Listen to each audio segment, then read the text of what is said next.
Eh bien bonjour, nous revoilà pour la première vraie vidéo de Pianuma. On va rentrer dans le vif du sujet. Aujourd'hui, on va commencer avec une petite requête de Alain avec qui on a commencé la gamme de Do sur 2 octaves très récemment et bon, qui a des petits problèmes de doigté. Ça arrive un peu à tout le monde quand on aborde ce sujet. Donc je vais commencer par ça, refaire un petit tour sur la gamme, 1 octave, 2 octaves. Pas trop, on va pas faire de théorie, c'est bon, les notes, hein, do, ré, mi, fa, sol, la, si, do.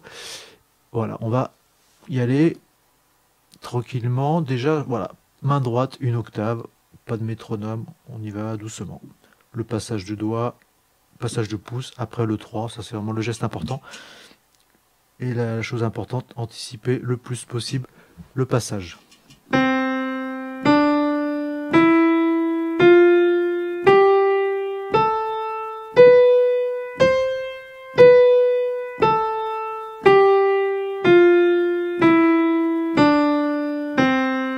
Voilà, en termes de doigté, 1, 2, 3, 1, 2, 3, 4, 5. Et après en redescendant, bien sûr, par le même chemin, 5, 4, 3, 2, 1, 3, 2, 1. Donc on parle de passage de pouce après le 3. Je refais juste un petit coup pour le geste. Vraiment, dans l'idéal, le pouce passe dès qu'on a joué l'index. Ça c'est ce qui va nous permettre, à cette vitesse, ça n'a pas trop d'importance. Mais quand on va aller plus vite, c'est sûr que on va se rendre compte à un moment donné que ça coince. On saura pourquoi, si on n'a pas fait ça.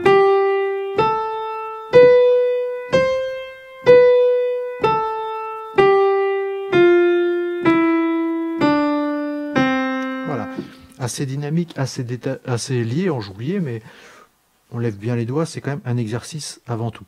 La main gauche, c'est complètement symétrique.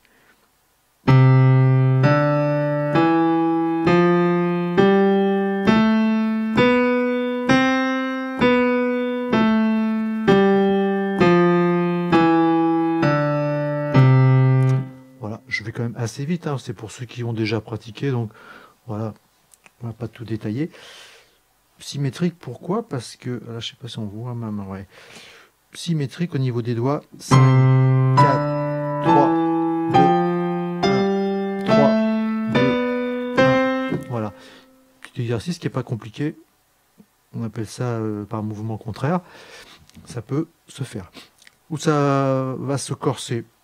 Hein, la deuxième étape, c'est qu'on met les deux mains ensemble sur 1 octave.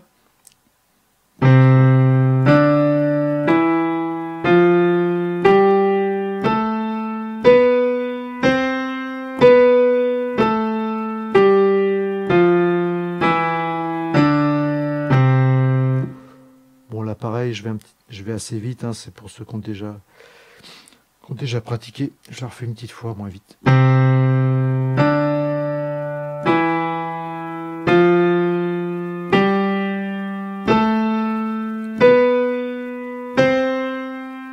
J'anticipe le passage du pouce le plus possible.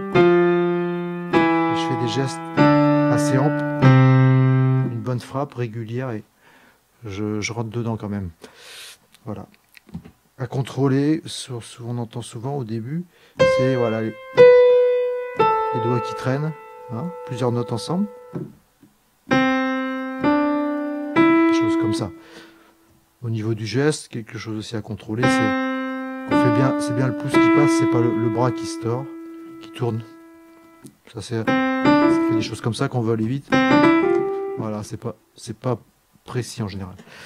Bon, où ça va se corser, mon cher Alain, et pour les autres, c'est quand on va vouloir mettre les deux mains. Alors, je vais partir d'ici, ouais, je suis pas mal. Alors, quand on met les deux mains, on peut le faire un petit peu main séparée, mais en général, c'est pas ça qui va résoudre le problème. Je réexplique quand même.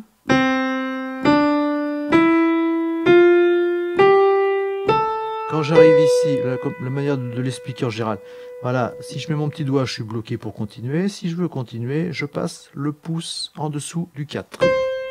Et là, je refais exactement ce que j'ai fait sur 1 octave. Voilà, l'idée aussi, c'est de séparer la montée de la descente. Je recommence, pas trop vite. Je vais jusqu'au 4 sur le Si, et je passe mon pouce. Et là, c'est comme si je venais de commencer ici. Donc, je repasse après le 3. Une fois qu'on est à l'aise sur la montée, on attaque la descente qui, elle aussi, est symétrique.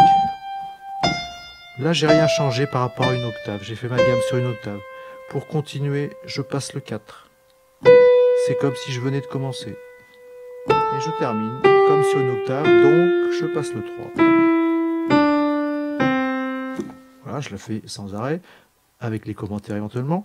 Passage du pouce après le 3. Je vais jusqu'au 4, je passe le pouce après le 4. Et là, c'est comme si je venais de commencer. Donc, comme je veux m'arrêter là, je vais jusqu'au petit doigt. Je redescends. Une gamme normale sur une octave. Je passe le 4. Et là, je termine normalement. L'idée, c'est qu'il n'y a presque rien qui change entre une octave et 2 octaves. C'est juste la transition. Mais bon, tout ça, c'est assez logique une fois qu'on a compris le geste. Là, je vais partir de là. On voit pas forcément le petit doigt, mais ça va. Wow, attends, je fais ça. Ici, toujours symétrique. Ça, je fais ma gamme sur une octave sans rien changer. Voilà. Si je veux continuer, je passe le 4. Ça, c'est le truc à surveiller. Et là, je termine ma gamme normale. Comme si j'avais commencé ici. Je refais une fois. Gamme normale sur une octave. Je passe le 4 pour continuer. C'est comme si je venais de commencer là. On peut visualiser, là je viens de commencer, donc je termine comme sur une octave. D'où l'intérêt d'être sûr de ses doigtés sur une octave. Donc il faut déjà passer du temps sur une octave. Et là je redescends. Gamme normale. Je fais jusqu'au 4. Si je mets le petit doigt, je suis bloqué, on fait pas de passage de pouce après le petit doigt, c'est pas très confortable. Donc je passe mon pouce ici. Et là, j'imagine que je viens de commencer, je termine, et c'est là une des erreurs fréquentes. Hop, je passe mon pouce après le 3, comme à chaque fois, sur une octave. Pensez que c'est toujours un passage de pouce après le 3 pour commencer. Où ça se corse, c'est quand on met les deux mains. Quand on met les deux mains, c'est moins marrant. Passage du pouce, la main droite, on se concentre sur la main droite. Je recommence. Au début, on se concentre sur la main droite. C'est là où il y a la difficulté, c'est le passage du pouce. Ici, ça va rouler jusqu'au 5, 4, 3, 2, 1, ça se fait assez bien.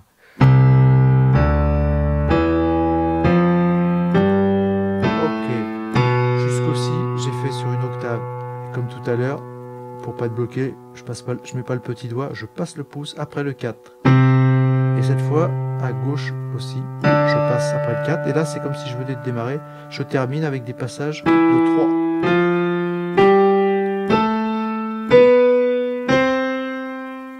Ok, je redescends. Gamme normale, une octave. Jusqu'ici. Pour pas être bloqué, je passe le pouce. Et là, je passe le 4. Ça, c'est vraiment le passage clé. Do du milieu, c'est le passage clé. Voilà. On remarque qu'au passage au do du milieu, on est sur les 2 pouces. Donc ça, c'est un truc que je dis en général. Si on est en train de faire ces gammes des deux mains et qu'on arrive au do du milieu, on n'est pas sur les 2 pouces. Par exemple, on peut être comme ça ou comme ça. C'est pas la peine d'aller plus loin, de bidouiller, de rattraper. Ça, c'est pas vraiment la gamme, c'est pas un truc de rattrapage, c'est vraiment voilà, il faut être sûr de ses doigtés. Donc, on va le vérifier ça.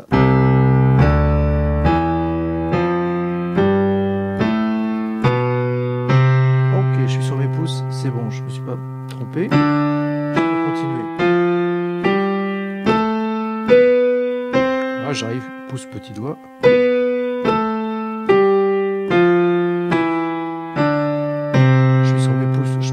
Passage de 4.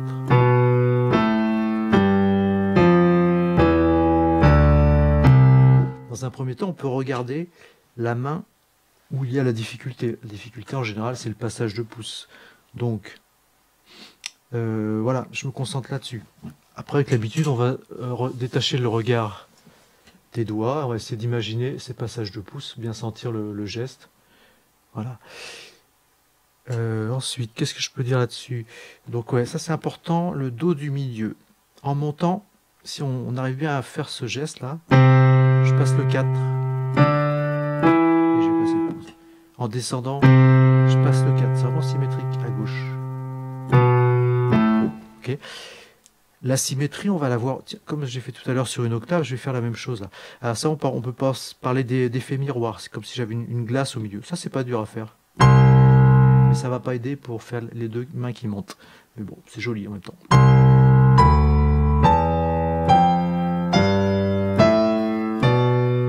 Les deux 4 passent en même temps. Les deux 3 passent en même temps. Et là, je décale un petit peu pour pouvoir jouer les deux.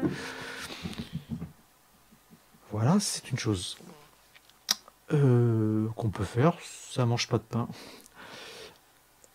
Après, pour terminer, bon voilà, maintenant les endroits, là on va répondre vraiment. Les problèmes qu'on va rencontrer en général. Par exemple, tiens, je vais aller directement sur Alain pour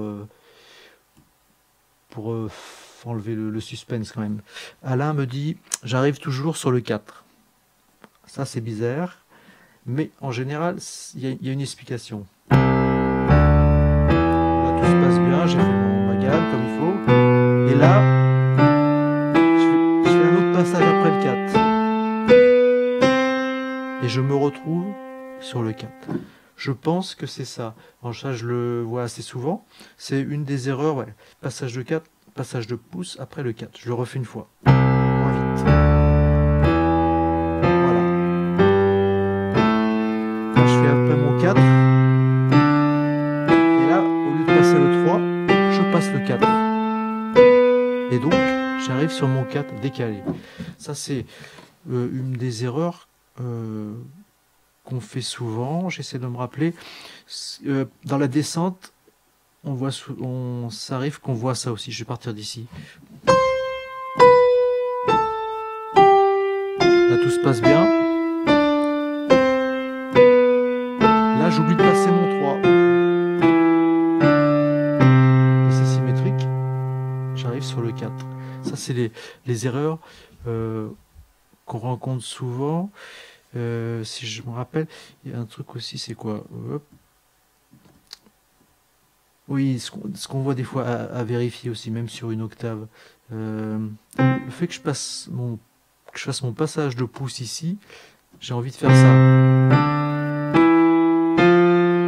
Ça, quand on commence, c'est un truc qu'on fait souvent. Parce que là, il y a 3-1, donc là, on va faire 3-1. Je le refais pour... Je sais pas si c'était clair. Je passe de 3 à 1, et donc là, si je continue, je suis arrivé, ah bah tiens, je suis sur le pouce, comment ça se fait? Ou alors, il y a les petits malins qui rattrapent. Attention. Voilà, et là je passe le 4. Non, c'est bon, je suis arrivé, tout va bien.